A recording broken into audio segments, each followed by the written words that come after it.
man Khady Fall Tall laa tudd présidente AFAO présidente de la commission genre de la chambre de commerce mais nag nekkoon naa aussi ànd diisoo maag góor mii defe naa ànd defaraat chambre de commerce ñun membre fondateur lañu man mi membre fondateur la maa ngi ñoom góor ak ñoom jàpp ñi toog ñi ñëpp membre fondateur ba ci Benoît Male ñun ñoo fondé woon ànd defaraat chambre de commerce te ñu ngi koy assumer ba tey nag di gërëm la presse di gërëm aussi la chambre de commerce bi ñu fi dajale nii tey depuis suba pour waxtaan ci li nga xam ne lii moo ñu fi dajale di fàttali rek ne coalition ànd defar chambre de commerce dëgg la Ibrahima Diagne ko jiite woon waaye góor mi toog bureau lañ mës di réunir pendant des années fa lañ doon defee liggéey bi nga xam ne nii moom la ñu yaakaaroon ne buñ ko defaree chambre de commerce mel nañ ko bëggee woon yàlla def ñuy dox et affaire bi coow li bari président Macky Sall woote ca booba temps am ay apaisement yu mu ci demandé ak yu mu ci def donc ñun ñi nga xam ne ñoo taxawoon di fippu am yu mu waxtaanee ñun ñu teg yëpp ci suuf booba lañ ci gëj a wax ci lañ ci gëj a def yàlla def année yi di dox ba président Ablaye Sow ñu teg ko fi muy présider la chambre de commerce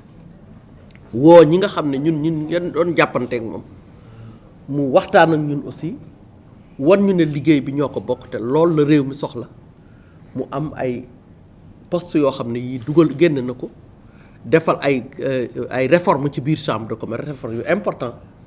ba nga xam ne ñun li nga xam ne ñun ñoo nekkoon coalition bi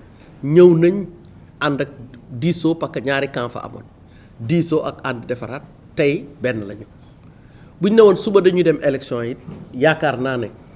dinañ laaj góor a aveem laaj keneen aveem mais yaakaar naa ne dinañ mën a waxtaan ànd ndax ñun ñëpp defar réew mi rek moo ñu tax a jóg loolu lañ bëggoon préciser wane nañ ñun décision de justice boo xam ne réew mi def na ko ñun ak waa chambre de commerce ñu fi fekk yëpp dañu taxaw pour mu appliquer wu loolu moo ñu tax a jóg xëccoowuñu dara laajuñu dara loolu dinañ ko wax ca fañ ko war a waxee te ñun ci loolu la ñu ànd ak équipe bi bureau chambre de commerce bi nga xam ne moom la ñu yendoo waxtaanal nii tey ñu ciy dolli nag ne gis nañu fan yii ci média yi benn doomu aadama buy génn ne mooy wax pour suñu tur bugguma tudd turu kenn waaye dañuy wax ne ñun yónnee ñu kenn te réew mii kuñ fi gënul crédible ëpp la fi maqaama ëpp la fi réalisation ci secteur privé ëpp la ci réalisation ci société bi gën la fee dëkk gën la fee man yaakaar naa ne waruñu sàggan ba ngay wax ci suñu tur ñun ñu toog di la seetaan loolu lañ ne nañ ko rectifier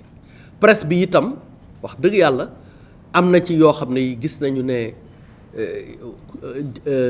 ay propos yoo xam ne nit warul permettre nit sax mu toog di ko wax ci kaw beneen nit koo xam ne nekku fa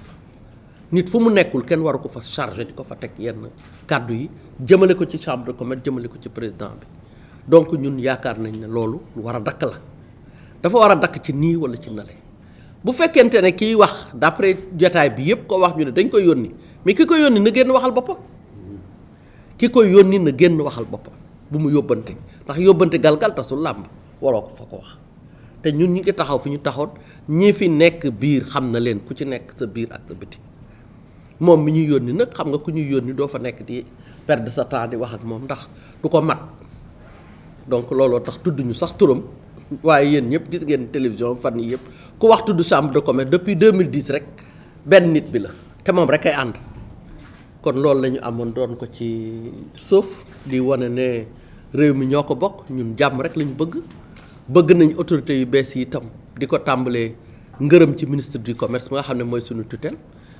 ministre des finances bi itam gis nañ lettre am waaye loolu yëpp ci biir waxtaan la rek dañu bëggoon daal ñu xam ne ñun ñu ngi taxaw di xaar ay élection at yii yëpp ñu ngi wut élection waaye chambre de commerce du organiser élection loolu itam defe naa nit ñi war nañ ko xam c'est l'État qui organise les chambres les élections chambre de commerce ak acteurs économiques yi ñëw participer donc ñun ñu ngi toog di leen tàllal loxo di wax ne lépp loo xam ne lii mën nañ ko def ba chambre de commerce coow bii arrêté ñu am un visage véritablement d'un outil de travail parmi les premiers en Afrique de l'Ouest premier outil économique Afrique de l'Ouest chambre de commerce bii la depuis le 19e siècle kon ñun duñ ko yàq parce que ñun jàng nañu loolu donc loolu la ñu bëggoon daal vraiment autorité may ñu cër wax ne ñun ñu ngi d'accord ak ñoom ci il faut que ñu organiser des élections pour que ñu mën a rafetal kii bi di nuyu ça je l'ai pas lu di ñaan nag parce que foofu la ñuy terminer sax conclusion bi loolu la ñun ñi nga xam ne dañ jóge ànd defaraat ànd dugg ci chambre de commerce ak waa bureau bi yépp li ñu bëgg mooy décret d'application bi nga xam ne mu ngi ci yoon wi wala xawma décret de réforme apparemment ñun sax xam nañ ne chambre de commerce bi am na ay changements yu ci war a am doon nañ fi wax affaire chambre d'agriculture di wax ay chambre départementale chambre régionale réforme boobu ñun dañu bokk ci ñi ko accompagner bëgg ko donc réforme boobu la ñuy xaar bu réforme boobu génnee dinañ xam ku man dinañ xam ku am mbooloo dinañ xam ku am kenn parce que nag defe naa ne loolu ñun ku ne war na xam ne ñu ngi taxaw di ko xaar di tàllal loxo autorité yi itam di gërëm le président de la chambre président Abdoulaye Sow mi nga xam ne bi lii amee itam boobu ba tey mu ngi woote di laajte ma ne ko ñun ànd defaraat yónniw ñu kenn ku dem di wax ci suñu tur ak bindi lettre rek ak i këyit di sànni ci presse bi it yéen ñii ñëpp xam leen ne ñun yónniw ñu ko moo yónni boppam te instant boobu ñu bokk moom xalaatul sax mësu ko jiite mësul jege fañ ko jiite loolu la ñu bëggoon a wax rek te di leen sant di leen gërëm wasalaam. Au niveau de nos coalitions entre différentes chambres de commerce, qui était une coalition qui date de 2010, si je ne me trompe. Alors, mais cette coalition, qui était portée par Ibrahima Diagne, après les premières élections, suivi d'un nombre de problèmes, nous avons épongé, nous avons mis à terme les activités de cette coalition. Et aujourd'hui, si quelqu'un parle au nom de cette coalition, cela devait être le président Ibrahima Diagne qui portait la coalition et non à une autre personne. Je précise bien que la coalition n'est portée par personne d'autre que Ibrahima Diagne, qui en son temps avait quitté la coalition. Et nous, restes membres de la coalition aussi, on avait cessé toutes nos activités. Donc je dis que c'est une coalition qui n'a jamais été portée par quelqu'un d'autre. À cet effet, évidemment, les membres de cette coalition se réunissent pour essayer de trouver un consensus pour de nouvelles élections. Et je pense qu'on est tous partants pour cela.